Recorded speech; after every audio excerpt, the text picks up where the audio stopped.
Assalamualaikum warahmatullahi wabarakatuh.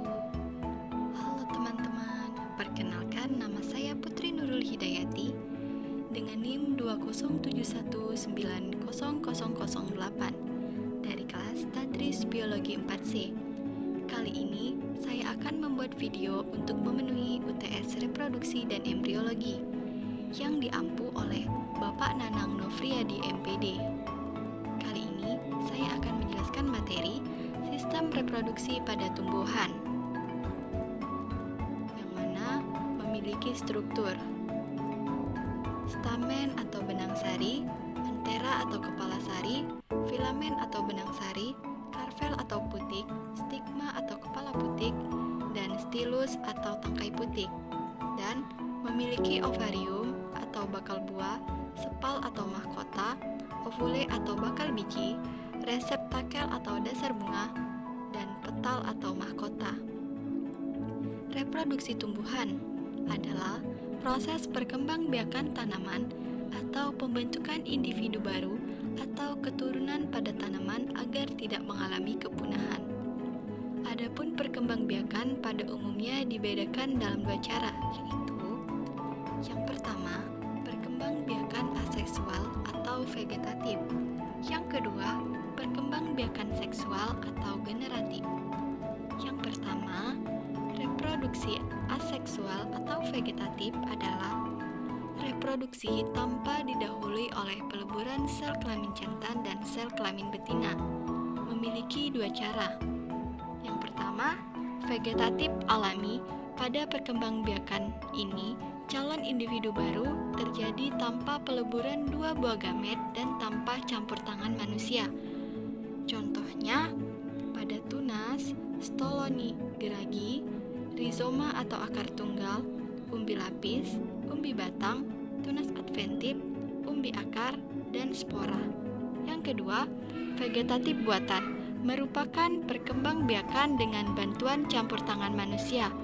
Contohnya, mencangkok, menyambung atau mengenten, menempel atau okulasi, stek, dan merunduk. Yang kedua, reproduksi seksual atau generatif adalah reproduksi yang didahului oleh peleburan sel kelamin jantan dan sel kelamin betina. Memiliki 4 cara. Konjugasi, yaitu peleburan dua sel yang belum terspesialisasi, disebut zigospora. Fertilisasi, yaitu peleburan sepasang gamet membentuk zigot. Partenogenesis, yaitu ovum yang tidak dibuahi yang dapat menjadi individu baru. Metagenesis, yaitu pergiliran keturunan di mana reproduksi vegetatif bergantian dengan generatif.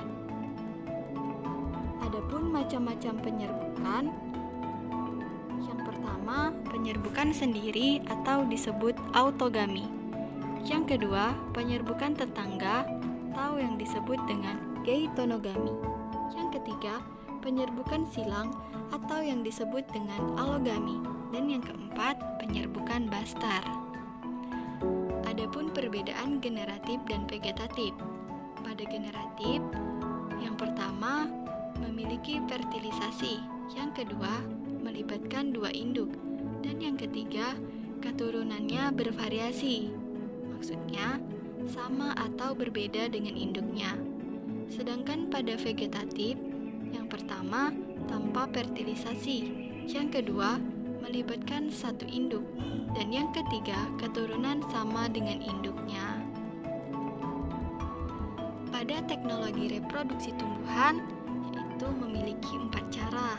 Yang pertama, hidroponik, yang kedua, vertikultur, yang ketiga, kultur jaringan tumbuhan, dan yang keempat, perkawinan silang atau disebut dengan hibridisasi. Baiklah, hanya itu materi yang dapat saya sampaikan. Wassalamualaikum warahmatullahi wabarakatuh.